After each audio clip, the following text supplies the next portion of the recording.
RingCentral's AI receptionist uses voice AI to answer on the first ring, so you'll never miss a call again. In just a few minutes, you can personalize your own AI receptionist to answer questions, route calls, schedule appointments, and even send texts in multiple languages. Plus, it's easy to scale. Create unlimited AI receptionists across any phone system. It's all powered by one reliable platform for effortless AI communications. See for yourself at ringcentral.com. RingCentral, voice of your business.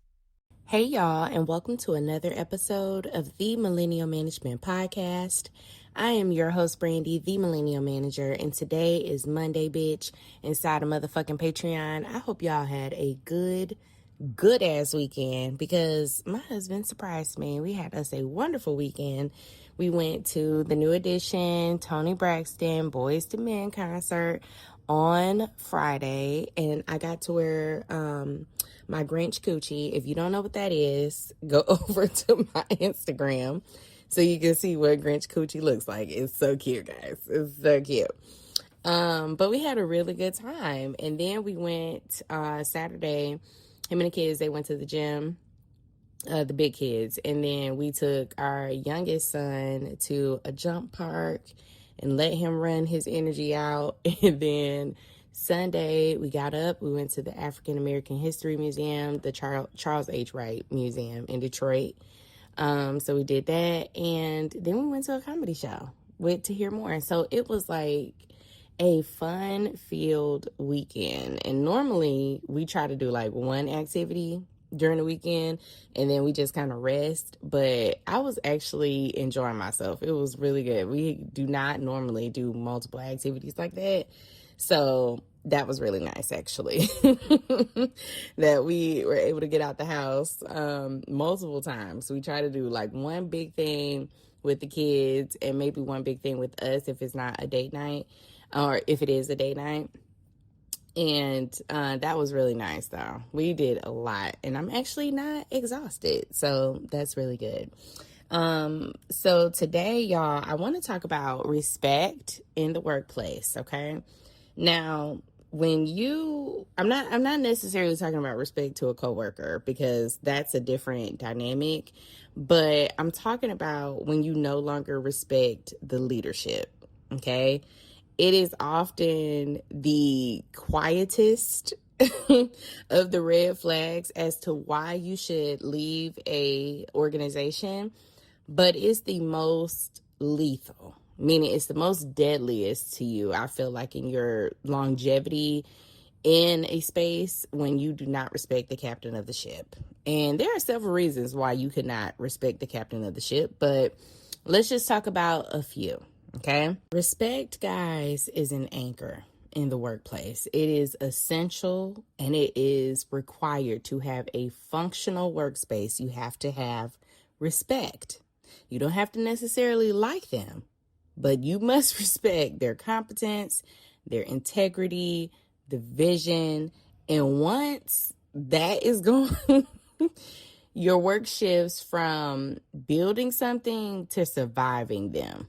Okay, like you're trying to live every single day with the chaos, and who the fuck wants to operate in that capacity? Okay, the reason why this is dangerous to you professionally is because you're not really growing in survival mode. Like you're literally learning how to make it day by day instead of the full scope of the role.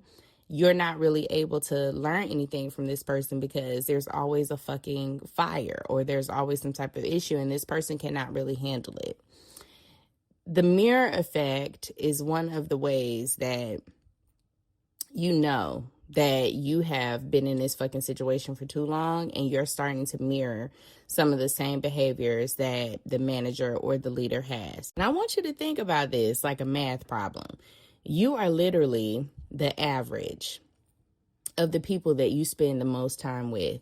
If your leaders are dishonest, lazy, disorganized, you will be as well, because that is the fucking capacity that you are in. If they lead with integrity, if they are honest and they have a vision, you will eventually mirror that. That's the mirror effect, okay? This is a lot of times what we see out of our children too.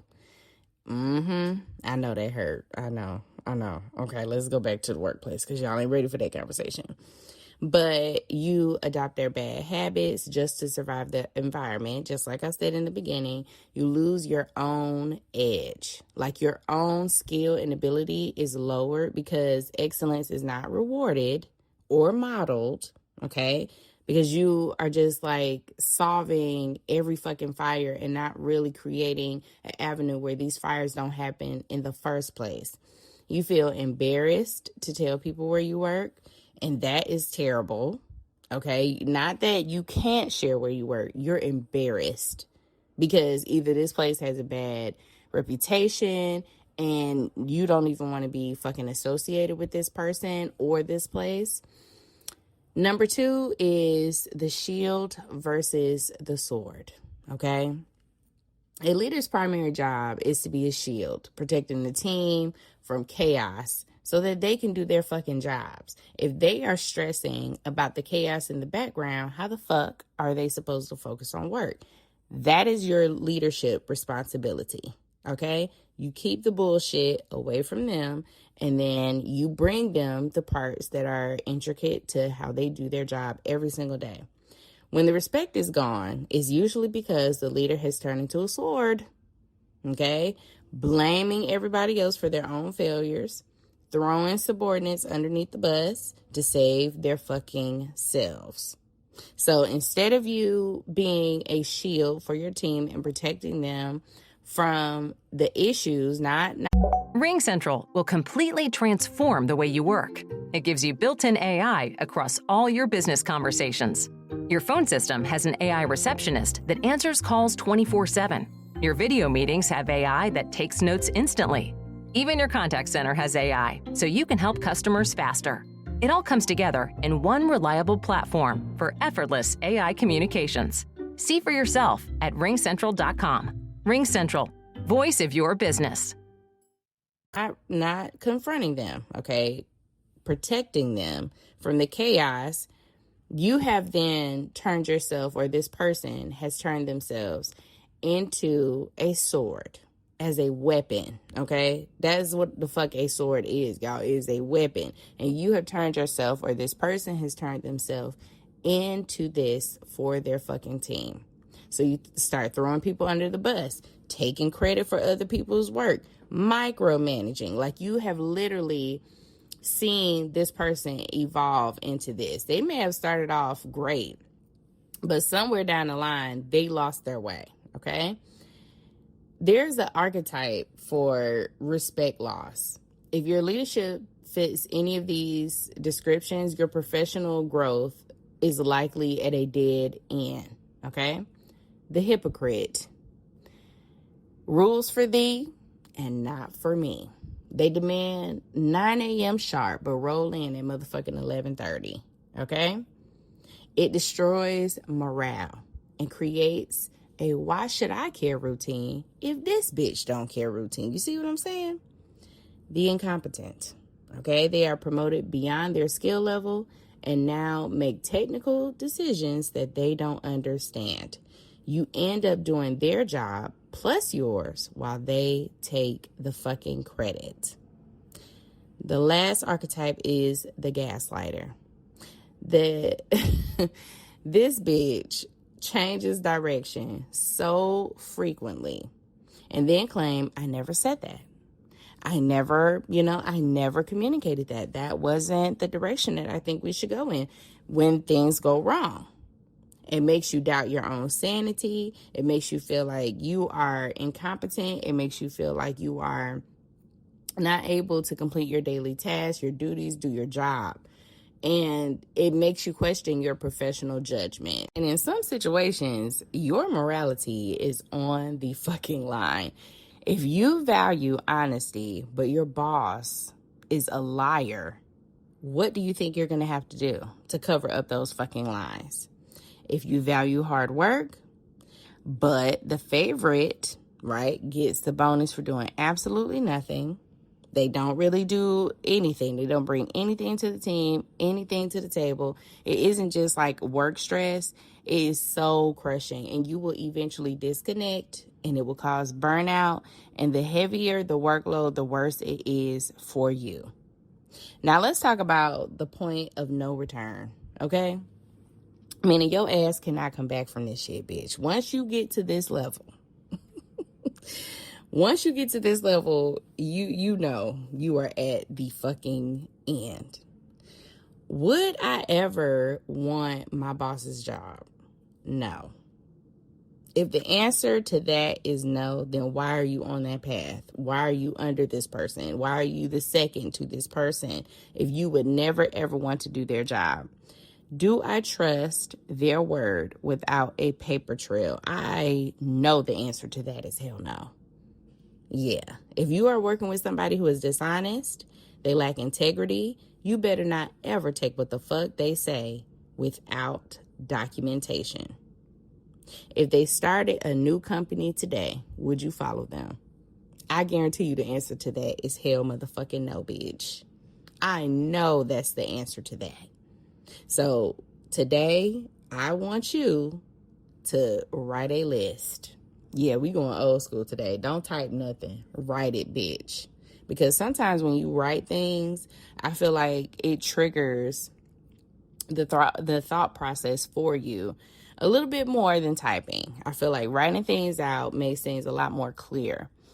And you need to do a tally, all right? Tally up the shit that's going on at your job. Everybody doesn't necessarily have this particular dynamic, but if you are experiencing some of the things that we talked about, maybe you're at the beginning stage and you haven't necessarily made it to where your morality is on the line, or you feel like you cannot necessarily be honest or move forward in integrity in the business or organization that you are in.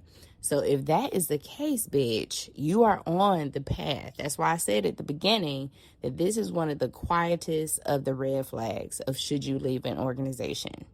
It's the quietest. When you no longer can respect your boss or superior, and that way you just do not respect them, it is very hard to follow them.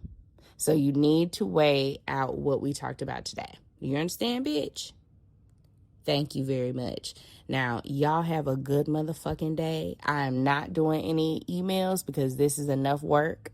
And we're going to circle back with more, okay? More of these unacceptable behaviors, because we talked about this a couple weeks ago.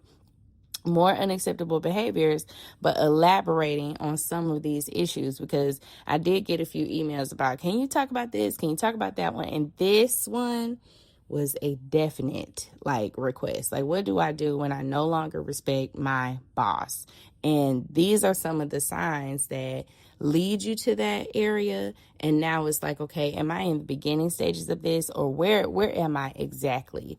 And a lot of y'all have some hard decisions to make, and you need to make them very soon because your professional career is at stake if you do not, especially for those of you who have to have a license to do your fucking job. What am I talking about? Doctors, nurses, okay? Real estate agents, people who have to apply for a license to operate inside of their career. You had better make sure you are working for somebody with some fucking integrity, because when shit hits the fan, it's between your license and theirs. Do you understand, ho? Thank you very much. Have a good motherfucking day. I'll talk to your ass later. Bye. RingCentral will completely transform the way you work. It gives you built-in AI across all your business conversations. Your phone system has an AI receptionist that answers calls 24/7. Your video meetings have AI that takes notes instantly. Even your contact center has AI, so you can help customers faster. It all comes together in one reliable platform for effortless AI communications. See for yourself at ringcentral.com. RingCentral, voice of your business. If you like the show, please take a moment to rate, review, and subscribe. It really does help the show to grow. Thank you for listening.